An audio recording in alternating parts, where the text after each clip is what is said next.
Ispovest devojke iz Beograda. Prevarila sam dečka pred drugaricom.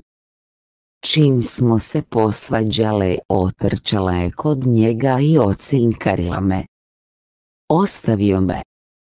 Iskušenje je, prema rečima 23-godišnje Beograđanke Aleksandre, naišlo posle prvih godinu dana veze sa godinu dana starijim Goranom.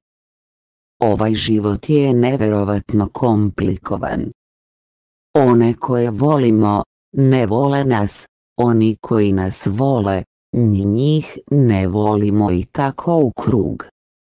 Ono što se vremenom menjalo bio je možda samo moral. Ispravka, lažni moral, onaj oličen u tezi kako se bake sećaju vremena kada je pogled značio prevaru. A onda su u igru uletele njihove unuke koje prevare nekoga pre nego što pošteno stignu i da ga pogledaju. Ma, ajte molim vas. Pogled bio prevara, a vanbračna deca se rađala iza svakog trećeg plasta sena na selu, počinje priču Beograđanka Aleksandra M.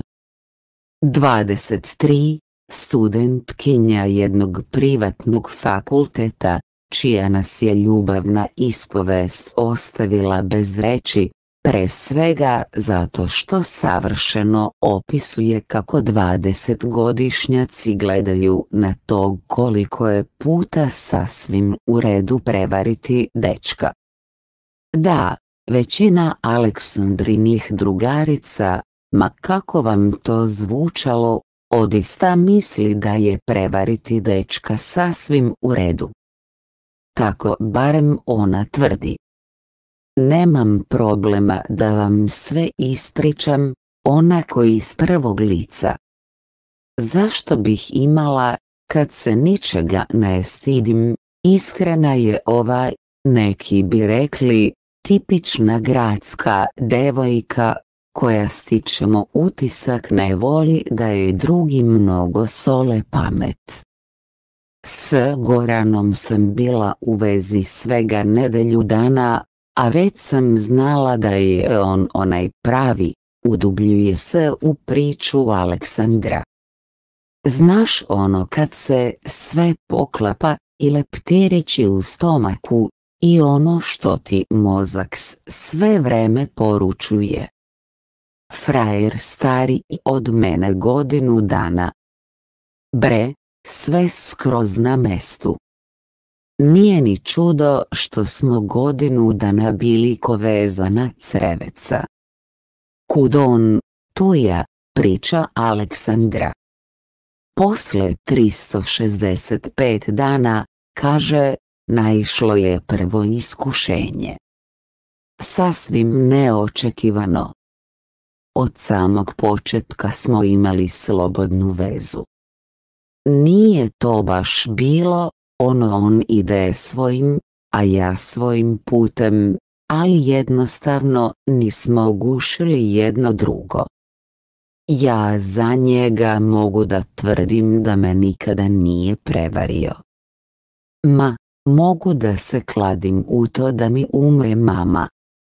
Stvarno. Ja sam s druge strane napravila jednu malu grešku, seća se Aleksandra.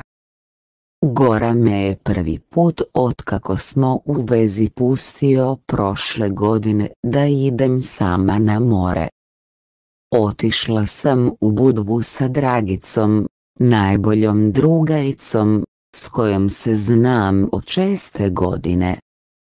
Pravo da ti kažem, prijalo mi je da malo iskuliramo, ali ne u fazonu da imam nešto protiv Gorana ili naše veze, nego onako. U sobi do nas bila su 4 Dorćolca. Jedan dečko mi je baš privukao pažnju, onako markantan, crn. Bio je totalna suprotnost Goranu, u svakom smislu, priča nam Aleksandra odmah prelazeći na stvar. Trebalo mi je 3 dana da shvatim da me značajno gleda. Ona stvar se desila posle nedelju dana, sasvim spontano, na žurci koju su momci napravili na terasi. Sad kad razmišljam o svemu, ne mogu da se setim nikako ni zašto. Jednostavno smo se prepustili atmosferi noć, na polju skoro 40 stepeni, vermut u kombinaciji sa još nekim pićem, i eto, bila je pomalo štura na rečima 23-godišnja studentkinja, napominjući da je po povratku u Beograd čvrsto rešila da Goranu ništa ne kaže. Učinilo mi se da je to najpametnije. Znaš kako matori kažu da od viška boli glava. Ili, tako nekako. Uglavnom, ovo je bio prvi put da sam ga prevarila. Majke mi, pre toga nikoga nisam ni poželela, ne daj Bože poljubila, pravda se Beograđanka. Aleksandrinu tajnu znala je samo njena drugarica Dragica, koja je na žurci završila sa drugom Aleksandrinog novog izabranika. O svemu su čvrsto rešile da ćute, sve dok se nisu posvađale. Mislim da se Dragica ceo život ložila na Gorana. U stvari, sad posle svega sam sigurna u to. Pošto smo se posvađale oko neke totalne gluposti, Dragica je otrčala do njega i sve mu ispričala. Goran me istog trenutka nazvao i preko mobilnog raskinuo sa mnom.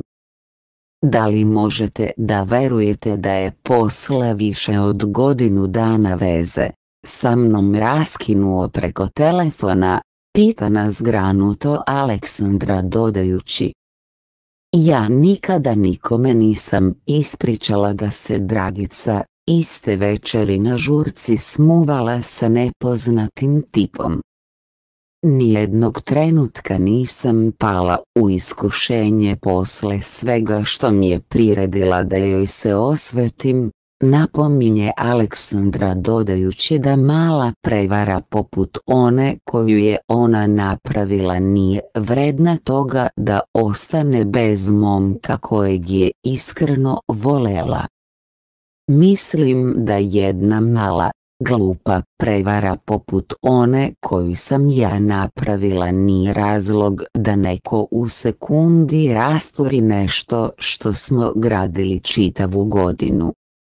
Stojim iza ovih svojih reči, a tvrdim da većina mojih drugarica isto razmišlja. Ne kajem se zbog onoga što sam uradila. Sve bih ponovila, kategorična je Aleksandra ostavljajući nas u dilemi. Može li prevara da bude mala, glupa i bezazlena? Iako se tako nešto na neki način, kakav god on bio, i utvrdi, da li je treba oprostiti?